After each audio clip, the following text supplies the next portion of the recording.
મગફળીની માફક જામનગર યાર્ડમાં લસણના પુષ્કળ ભાવ મળી રહ્યા છે। છેલ્લા કેટલાક વર્ષોની સરખામણીએ આ વર્ષે લસણના ભાવ 3 ગણા વધુ બોલાઈ રહ્યા છે।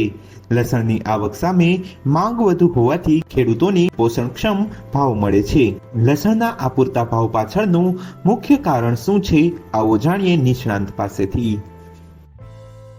જામનગરના આપા માર્કેટિંગ યાર્ડમાં ચાલુ સાલમાં લસણમાં પણ ખેડૂતોને ખૂબ સારા ભાવ મળી રહ્યા છે અને હાલમાં રોજની 500 થી 800 ગુણીની રોજની આવક છે અને રોજે રોજનું વેચાણ પણ થઈ જાય છે અને હાલમાં લસણના હરાજીમાં ભાવ એક મણના 3000 થી લઈ અને 6000 સુધીના ખેડૂતોને મળી રહ્યા છે। છેલ્લા 3 થી 4 વર્ષથી ખૂબ ઓછા ભાવ લસણના કહી શકાય અને તેનાથી અનેક ગણા એટલે કે 4 થી 5 ગણાથી પણ વધુ ભાવ હાલમાં ચાલુ વર્ષમાં ખેડૂતોને લસણના મળી રહ્યા છે।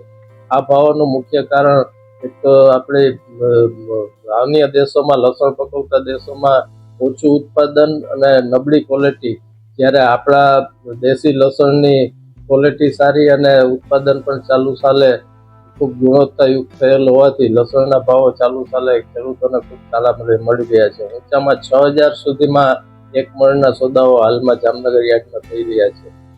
જામનગર યાર્ડમાં માત્ર જામનગર અને દેવભૂમિ દ્વારકા જ નહીં, પરંતુ અન્ય શહેરોમાંથી પણ લસણ વહેંચવા માટે ખેડૂતો આવતા હોય છે।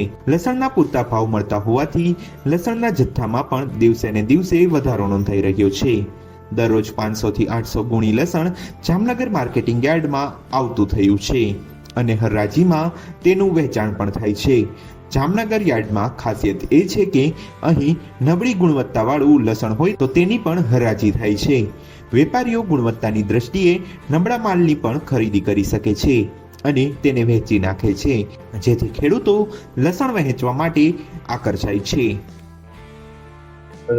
અન્ય રાજ્યમાંથી પણ લસણ જામનગર યાર્ડમાં વેચાણ માટે આવી રહ્યું છે અને જામનગર યાર્ડમાં કોઈ પણ નબળી ક્વોલિટીનું લસણ પણ જામનગર યાર્ડમાં નિકાલ થઈ જાય છે, જે અન્ય યાર્ડોમાં નથી થતું તેવું લસણનો નિકાલ પણ જામનગર યાર્ડમાં વેપારીઓ કરી નાખે છે। તેના કારણે અન્ય જિલ્લાઓમાંથી પણ લસણ વેચવા માટે જામનગર યાર્ડમાં ખેડૂતો લસણમાં પણ આવી રહ્યા છે।